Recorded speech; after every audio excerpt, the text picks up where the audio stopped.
welcome to A Drummer's Guide to, the podcast all about the things that it takes to be a professional musician, aside from actually playing your instrument.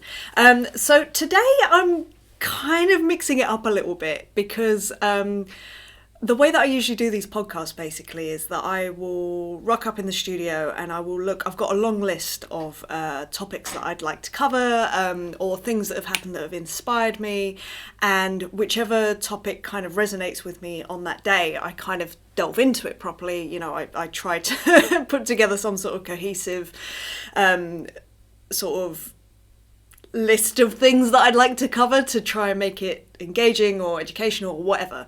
However, this week and today specifically, today is Thursday and this will be coming out on Saturday, I was like, right, I'm just going to knuckle down, I'm going to sit down, let's see what speaks to me. And there are a couple of things that kind of stood out, but I started fleshing them out and I was like, it just doesn't feel quite right. And I have a real thing about it feeling right because I want to give everything I can to you guys basically. But nothing was really jiving with me. I keep using this word jiving. It's very old school, but I'm kind of into it. So I thought, okay, because a few sort of subjects have popped up in conversation and stuff with people over the past week or couple of weeks.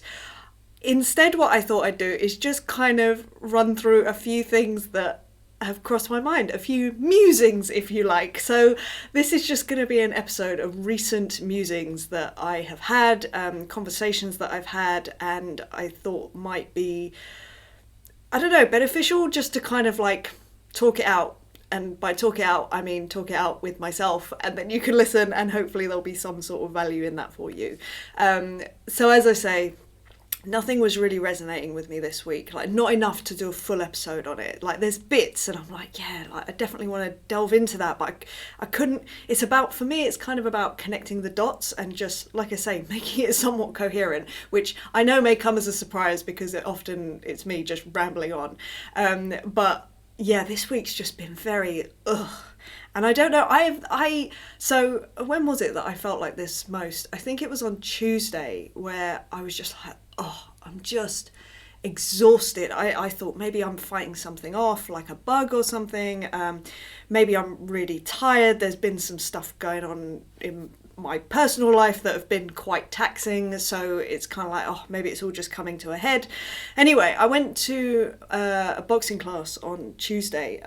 If you don't know already, I started boxing about 3 months ago, and I adore it. I am I am obsessed with, do you know what, I'm not obsessed with it in terms of like, I don't want to be a boxer, but I'm obsessed with the environment, the fitness that I get from it, the fun that I'm having. It's so much fun. So I'm spending quite a lot of time doing boxing. Anyway, I rocked up to the gym this week on Tuesday and I really had sort of forced myself in because it was the first time that I contemplated not going in 3 months. That's how bad I was feeling. But I forced myself. I was like, no, it's the right thing. I know that I'll feel better after I do it. But anyway, I got there and basically every person I spoke to was like, bah. And I was like, oh, okay, it's not just me then. All right, that's interesting. So I have this theory basically that obviously the weather affects people, but I think there's something about air pressure affecting most people. So yeah, it's something that I've thought for a while, but when I went in, I was like, oh, and I had this weird moment of like, well, we're all feeling like this, so it's kind of fine. And there's something really, I don't know, I don't really know what it means, but there is definitely something about when you feel like you're not the only one, and it makes it, for me, easier to accept. Because I think if you're feeling pretty rubbish and you're around people who are really high energy, feeling great, all of that, I mean, it's amazing, you love seeing it, but sometimes it's like, I'm really aware of how not like that I'm feeling, how lacking in energy I am. But when I got to the gym and it seemed like everyone I spoke to was in a similar spot, it was like, oh, okay, we're all in this together. And weirdly, that in itself gave me energy. It was really strange. It was like, okay, well, let's all try and make the best of this. So I don't know, it was just an interesting observation, if you like. I think it's interesting. You may not, and I apologise if this is incredibly rambly and dull for you. But anyway, another interesting subject that I was thinking about this week as well. So I did an interview with a wonderful drummer, wonderful human called Nate Williams. So if you want to check out his podcast, it's basically him interviewing his mates, basically, that are all sort of like working musicians. It's a really cool podcast. He's a really cool dude, great drummer, great feel, like unbelievable. So we sort of, it's funny, we run in the same circles in the London kind of music scene, but we've never actually met, which is, I mean, I say it's rare for drummers. It's not. I know so many drummers and you know, but he's just one of the ones that I have never really crossed paths with. So anyway, we're now friends. Hey Nate, if you're listening, we're friends now, whether you like it or not. But one of the things we were talking about that I thought was so interesting, and is something that I've been thinking about for a while as well. Again, I can't really articulate it in an episode format yet, but I will. And that's this idea of identity. And it's something actually that I'm learning a lot about in my psychology degree. So if you didn't know, I started doing a psychology degree like 3 years ago, so it's a part-time degree, so it's a 6-year thing, and part of it is about sort of what you identify as in various parts of your life, you know, whether that's a gender identity, whether that's identifying as like I don't know, a sister, a brother, a mother, a son, whatever, or in the case of me, it just really occurred to me that there was a real shift when I started playing drums. I was someone that played drums versus at one point there was a shift where I was a drummer. And I find that really interesting because I do distinctly remember when I started out, I was like, I want to be a drummer. I want to be a drummer. And I never felt like I was a drummer until something happened.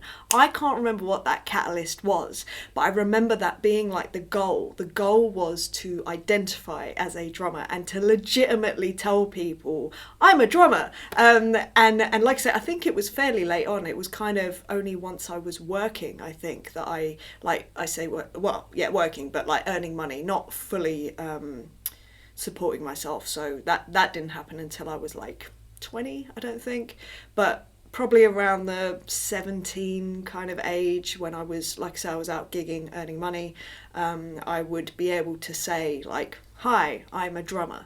And I think that's really interesting. And it's interesting in that, well, it's interesting, and I also find it quite scary, if I'm honest, because I identify so much as being a drummer that, say I mean, touch wood, this will never happen, but say I lost a limb or, you know, developed a condition where I wasn't able to play anymore, that would be very problematic for me, like, and that is putting it very mildly.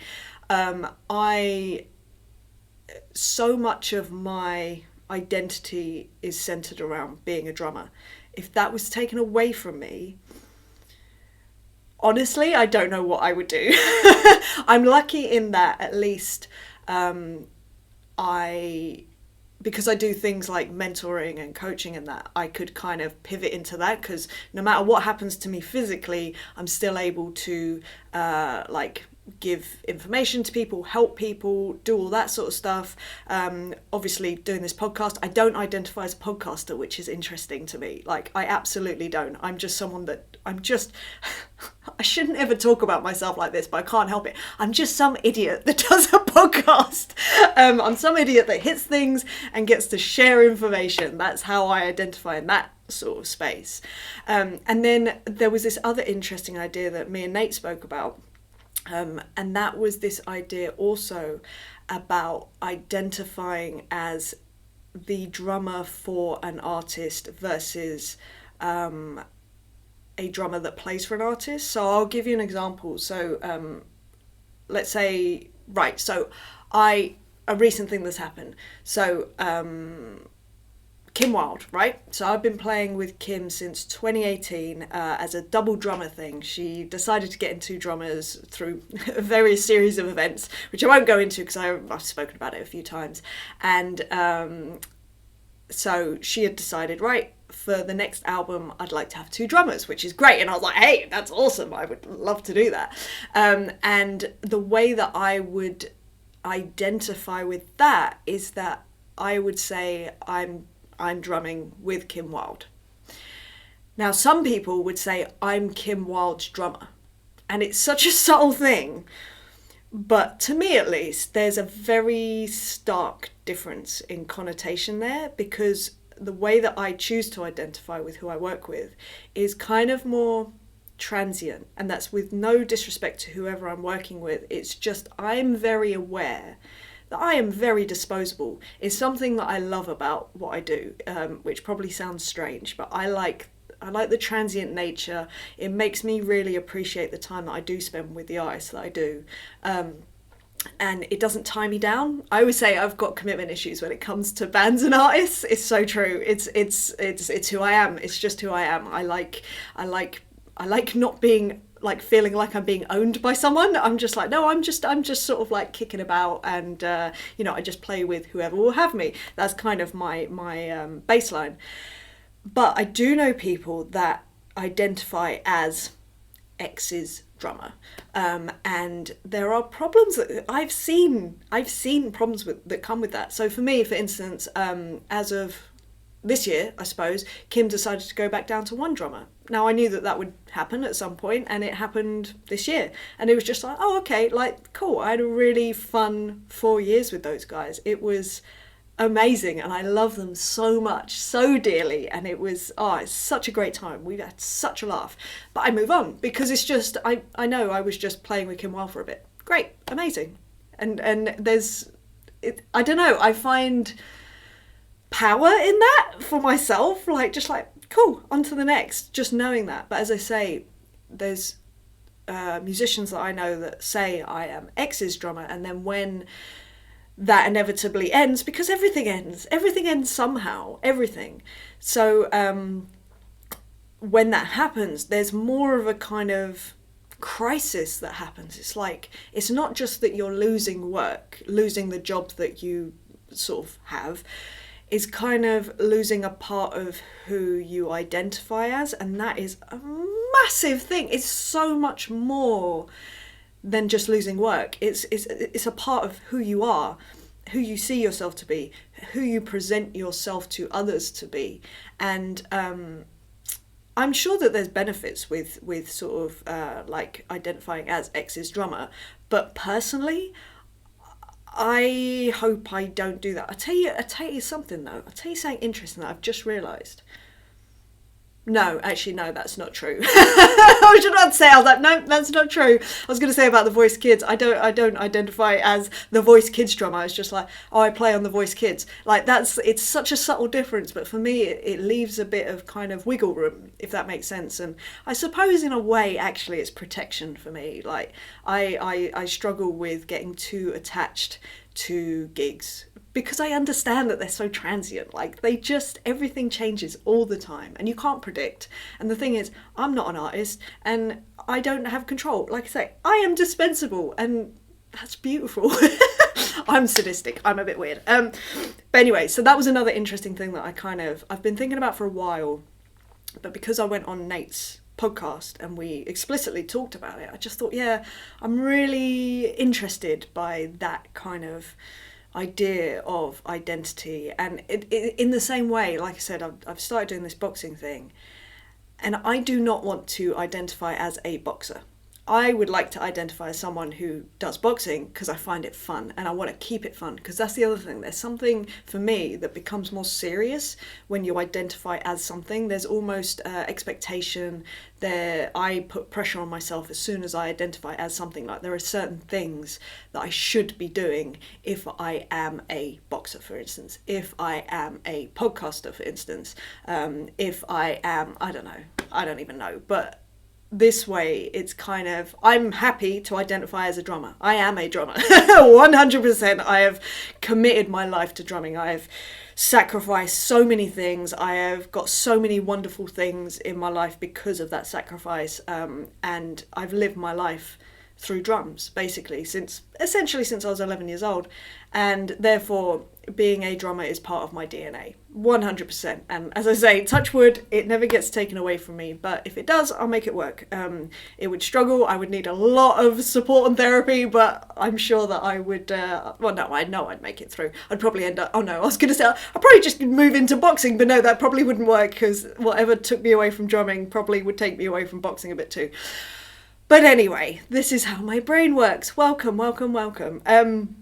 Another thing that I have been musing over the past few weeks is also this idea of the importance of vulnerability and connection with people.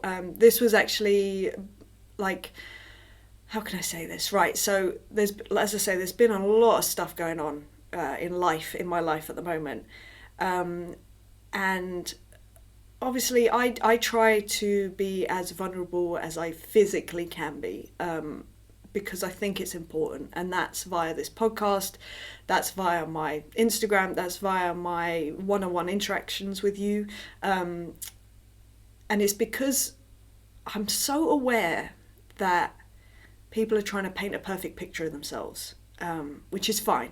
I understand, it's important to some people, it's important to give off a professional kind of presentation of yourself, which I get. I've spent a lot of my life doing that. I've spent a lot of my life to my own personal detriment sometimes.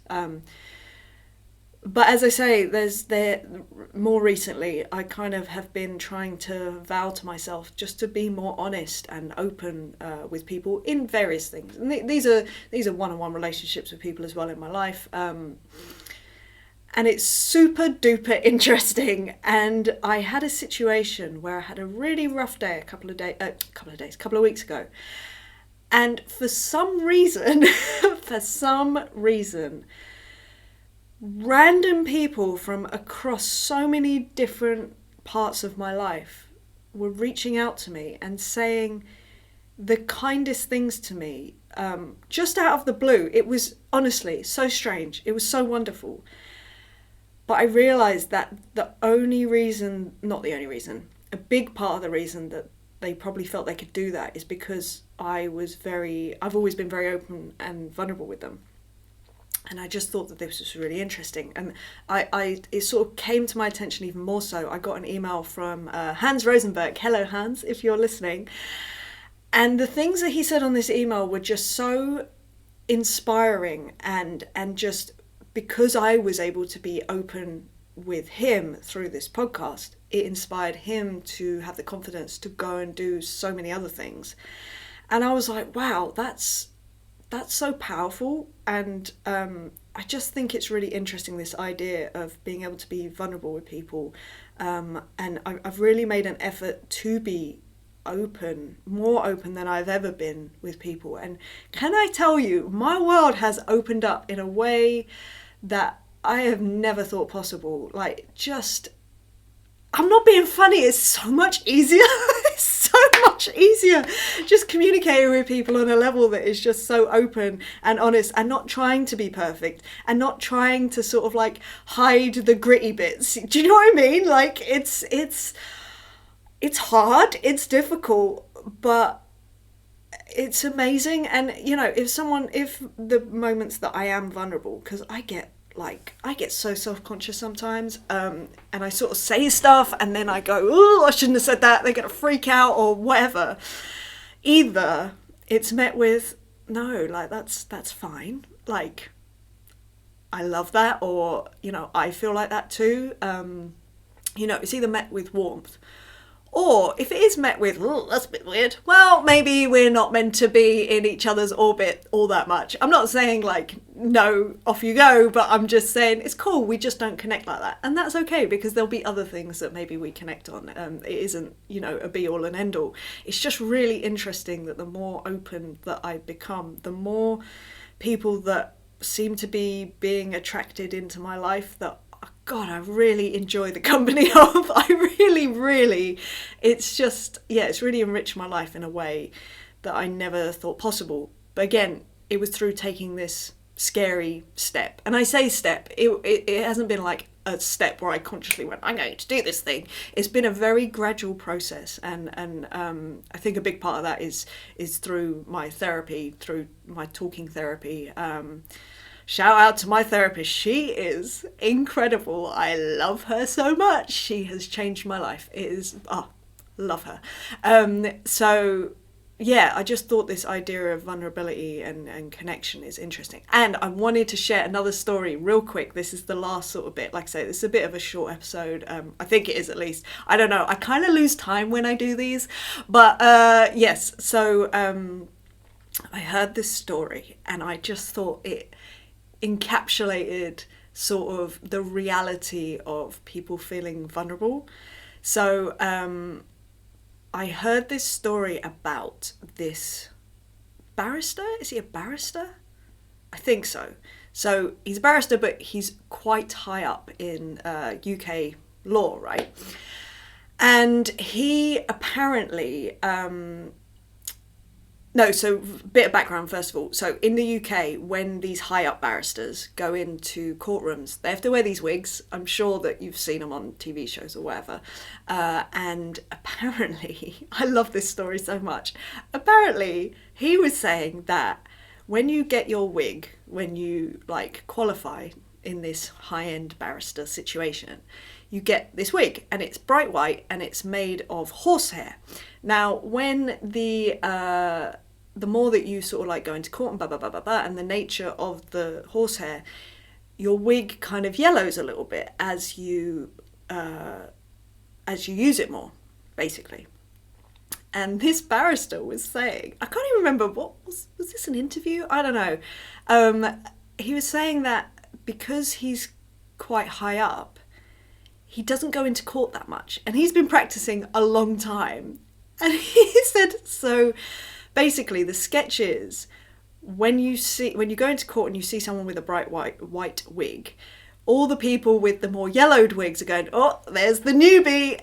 And this guy was saying, but because I don't go into court that much, my wig is embarrassingly white and bright, so I get so vulnerable every time I go into court. I get really oh gosh, I swear I'm not a newbie. And I just was listening to this, and after hearing this guy's sort of experience and stuff, I was just like, even someone that is so experienced, has been in their industry for so many years, even they are feeling insecure when they're going into a situation and a realm that they have been in for years. And I just thought, how beautiful is that? How wonderful is that? And I just, look, as someone who is just one thing I thought I'd never, a person that I never thought I would connect with is someone that practices law, because that's a tough one for me in terms of connection. I'm I don't know what we have in common. But when I heard them talk about this, I was just I actually feel a little bit of a connection to you. And, he's in some, high-end, posh end of the world. His world is not my world, not even slightly.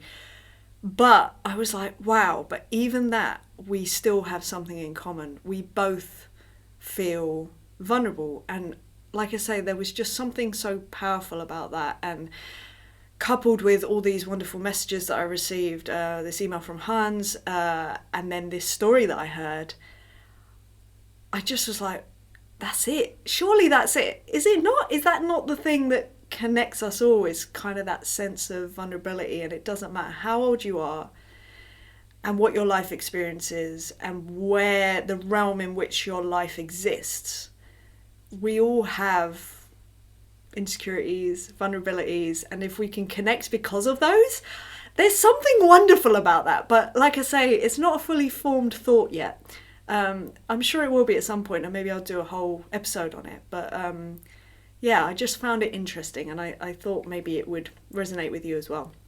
So anyway, those are basically my musings for this week. I'm sorry that I haven't been able to flesh out a full episode, but as you can hear, this is kind of how I do them. This is kind of how I flesh out my episodes. I just explore an idea. I think about the different kind of experiences that I've had, the different stories that I've heard, the different books that I've read. You know me, love to read a good book.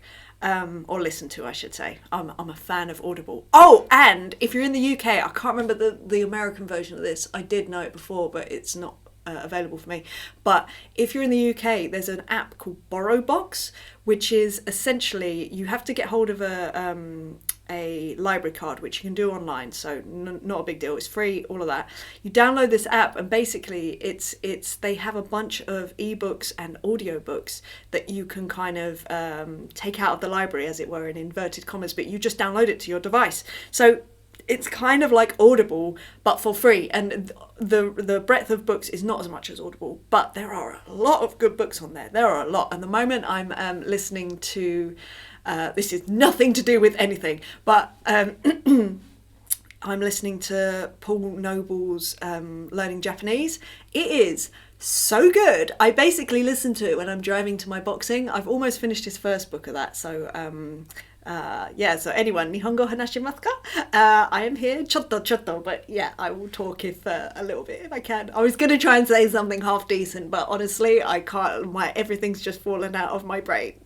I can say random things, but yeah, anyway, what was I saying? Yes, this is an insight into how I get together my episodes, and as I say, I think all of these subjects will be fleshed out at some point, but it's just nothing quite hit right this week for me, so I just thought I'd be honest about that and just take you where my brain has been for the past week or so, and as I say, I hope that that's resonated with you. I'm kind of accepting that about myself, like I don't need to be, I mean, I was going to say, I don't need to be putting out a perfect episode every week. Let's face it, none of my episodes are perfect ever. It's just a lot of rambling and a lot of stream of consciousness and a lot of like, oh, I never thought about that. But hey, I enjoy it, and I don't know, I get nice messages from people that say that they also enjoy it. So as long as it's resonating with one person, I feel like I'm winning in life, honestly. My whole thing is I just want us to feel connected. I never want you to feel alone. I've felt very alone a lot in my life, and I don't want anyone else to feel like that. So if this can do that for you, then I am happy. That is, I think that's becoming my life's goal. But anyway, right, I'm going to love you and leave you now. I'm going to go and, well, I'm going to edit this episode and I'm going to put it up because, yeah, this is very late in the week for me to be recording. But yes, anyway, I hope that you are having or have had a lovely week. I hope you're having a lovely day. And if you would like to share and subscribe, I would really appreciate it. It would be awesome. And if you want to go the extra mile, you now can in supporting this podcast by going to Patreon. So patreon.com/EmilyDrums. That's patreon.com/EmilyDrums, and you'll get early access to episodes.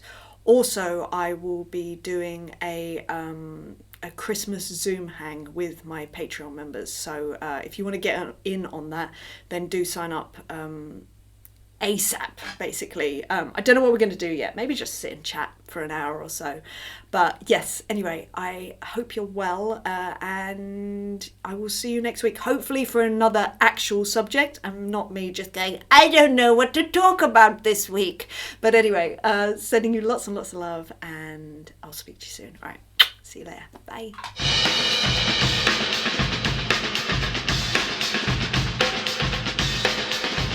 It's almost done.